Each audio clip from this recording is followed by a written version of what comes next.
Hello, good morning everyone. Senang sekali untuk pagi hari ini yang sangat cerah. Ya meskipun nggak cerah, masih agak sedikit mendung pastinya.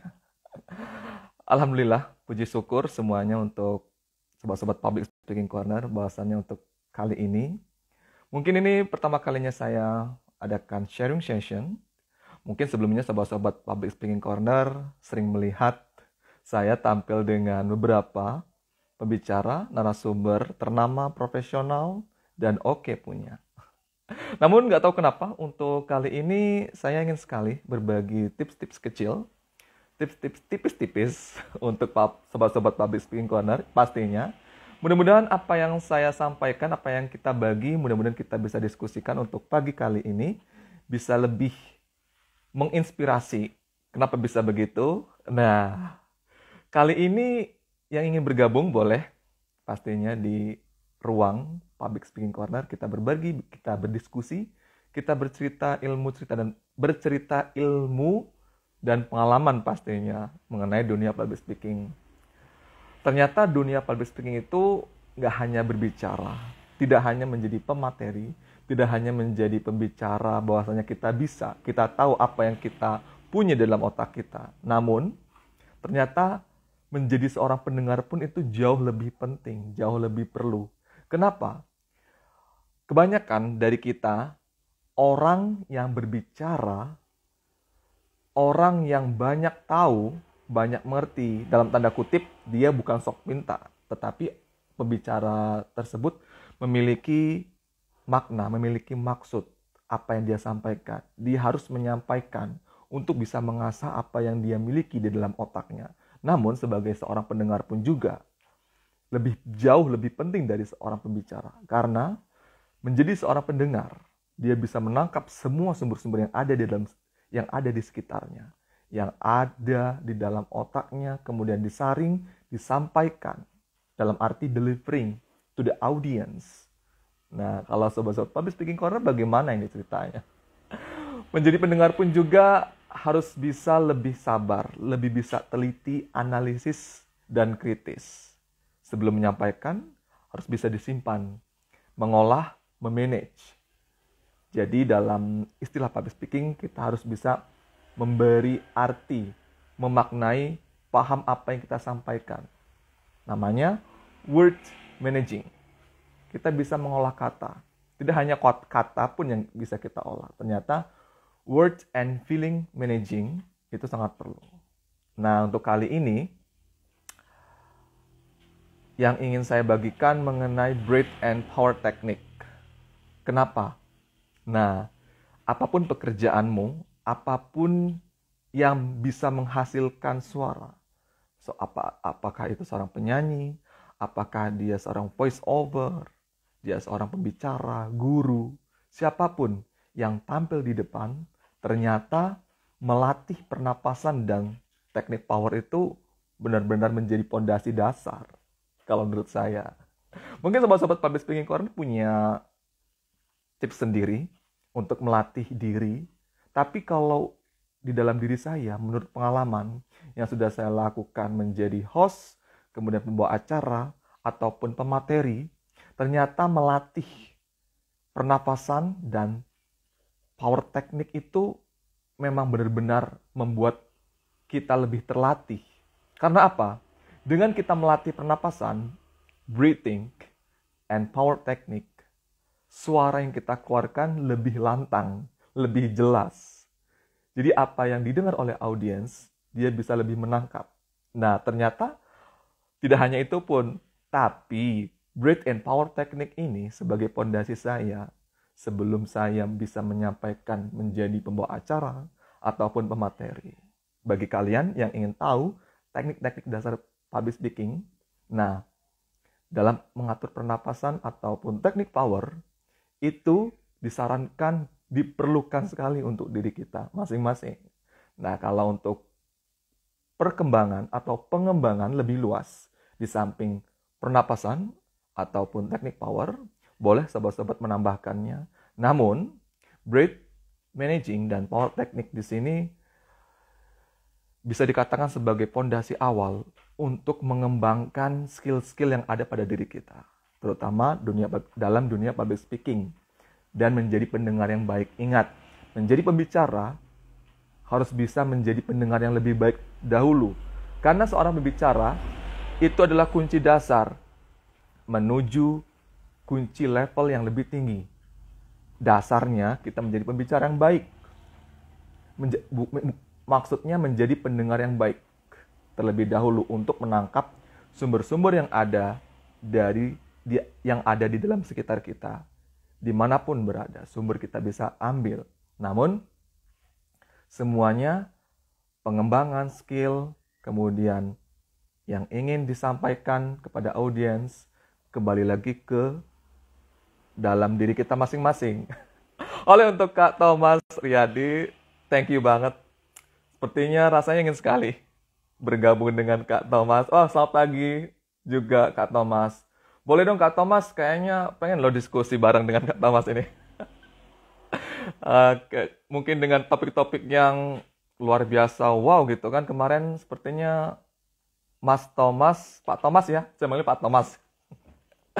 Oke, jadi begini untuk sobat-sobat Public Speaking Corner, bahwasannya Breath and Power Technique ini dari dalam diri saya, menurut pengalaman adalah suatu hal yang paling penting, fondasi untuk kita mengembangkan skill-skill public speaking. Siapapun mereka, apapun pekerjaan, baik itu penyanyi, voice over talent, pembicara, pemateri, siapapun, guru, sekalipun dokter, ataupun pekerja yang ada di lapangan, cara mengatur pernapasan dan power teknik itu ternyata lebih penting ya. Karena apa? Jikalau kita sudah bisa mengatur pernapasan dan power teknik, otomatis apa yang kita sampaikan kepada audiens, kepada penonton kita, kepada pendengar kita, semuanya akan bisa lebih teratur. Karena sesuai dengan pengalaman saya, ternyata jikalau saya mengatur pernapasan saya, itu terbukti. Mengatur pernapasan, diafragma, kemudian mengeluarkan suara dengan power, dengan teknik power yang baik, ternyata semuanya akan berjalan dengan lancar.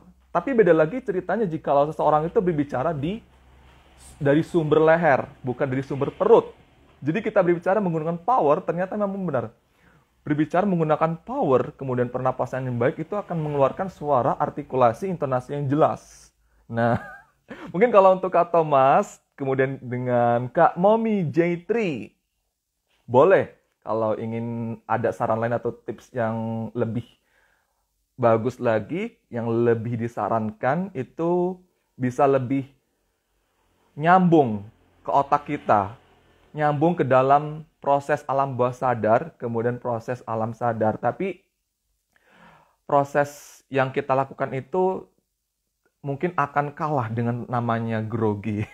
Nah, nggak tahu kalau setiap orang memiliki tingkat grogi level masing-masing. Kalau saya menilai, kalau sudah saya berhadapan dengan kamera dan berhadapan dengan audiens, itu levelnya kalau dengan kamera level saya antara 1 sampai dengan 5, tapi kalau berhadapan dengan audiens itu bisa sampai 1 dan sampai dengan 10.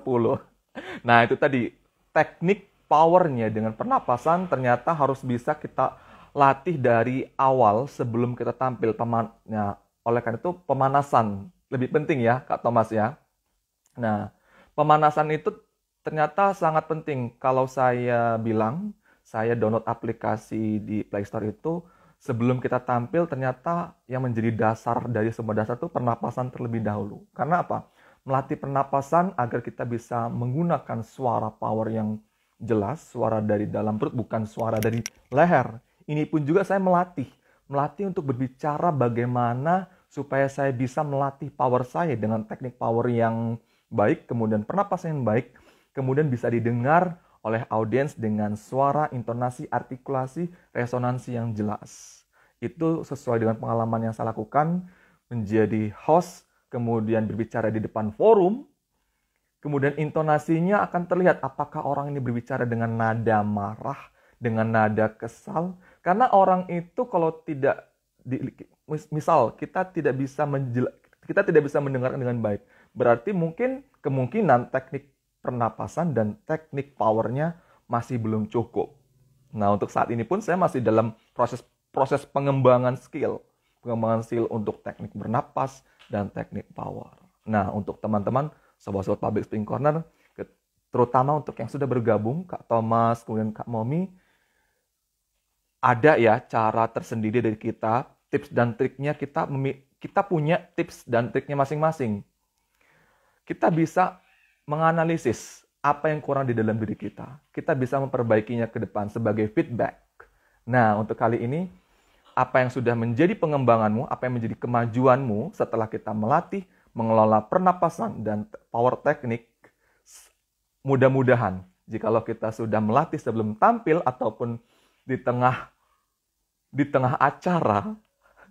Jadi menurut pengalaman saya juga, jikalau saya grogi, saya langsung ambil tarik napas selama beberapa menit, kemudian keluarkan juga selama beberapa menit. Karena alhamdulillah apa yang saya gunakan teknik ini terbukti.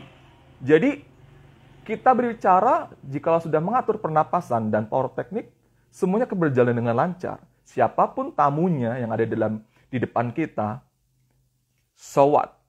Gitu. Jadi we don't care. Dalam diri saya katakan I don't care. In front of me. Jadi saya nggak peduli siapapun yang ada di depan saya. Kalau saya sudah melatih teknik pernapasan saya dengan power teknik yang sudah cukup baik, ya meskipun tidak lebih baik, tapi saya berusaha untuk memaksimalkan diri saya bagaimana caranya tampil, berbicara, bernyanyi, kemudian mengeluarkan suara layaknya voice over talent. Mudah-mudahan dengan teknik breath and power teknik ini dipastikan meskipun tidak sampai 100%, rasa grogi, rasa deg-degan, kemudian panas dingin, kemudian mental kita down. Mudah-mudahan dengan cara seperti ini bisa melatih, tapi sebelum dimulai acara. Kalau sudah di tengah-tengah acara, pastinya kita latih itu pernapasan. Dan power teknik itu harus diiringi terus, harus berjalan. Saat berbicara, harus tetap dijalankan, menarik napas, kemudian membuang napas, itu sangat diperlukan.